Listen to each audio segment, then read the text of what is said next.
Ngayong araw, ikagalo namin ng crazy pet ni Chloe. Kaso matigas sa ulo niya, naging mang-inasal tuloy siya. Grabe guys, nakakita pa kami ng ahas. So what's up guys? Ngayon ay dadalawin natin si paring RJ. Kasama ang crazy pet ni Chloe. Yo, kung hinanap yung manok mo, nasa akin na.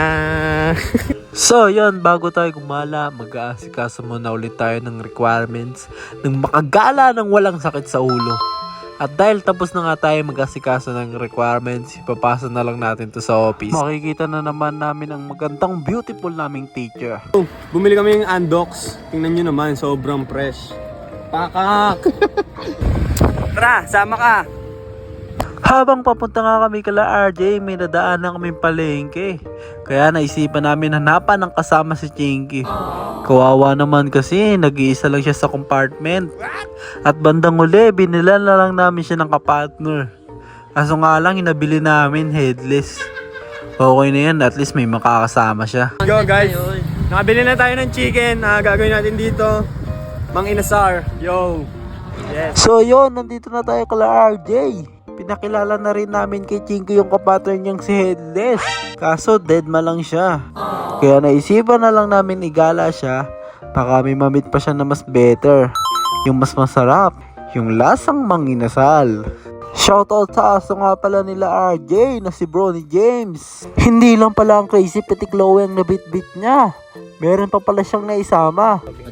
Nandito na kami sa Cavite City. Sumunod ka pa rin talaga. Talagang sumama ka. Nagtulong-tulong na nga ang tropa sa pagtitimpla ng manok at tinusok-tusok na rin para manuot ang lasa. Grabe nga pala yung aso dito kala RJ, takot sa pangit. So dito, magsisimula yung thrill ng gala. Grabe ba naman yung dadaanan at tatawirin. Once na malaglag ka dyan, hanggang dibdib agad ng tubig. At di umano, naka-encounter kami ng kakaibang nilalang. Grabe! Nung una, akala namin isa lang yan at patay na. Nung inangat namin, 4 pala sila at buhay pa yung 3. At di umano, ayon sa mga taga dito, tawag daw dito ay walwalo. Naawa nga kami kaya pinakawalan na lang namin. At yun, nagsigal na nga kami.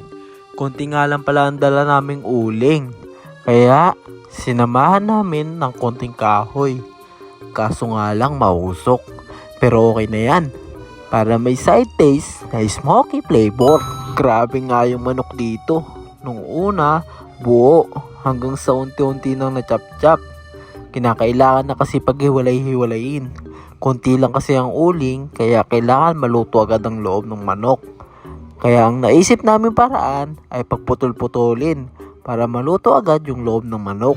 At di umano, inabutan na kami ng high tide at lumipad ang aming team sa bahay nila RJ. Yung kaninang dinadaanan namin, inabutan na ng tubig. Kaya nakakakaba dahil madulas ang daan. Gutom na rin ang tropa, kaya hindi na nabidyoan ang paglamon. Dahil gabi na rin, uwian na rin.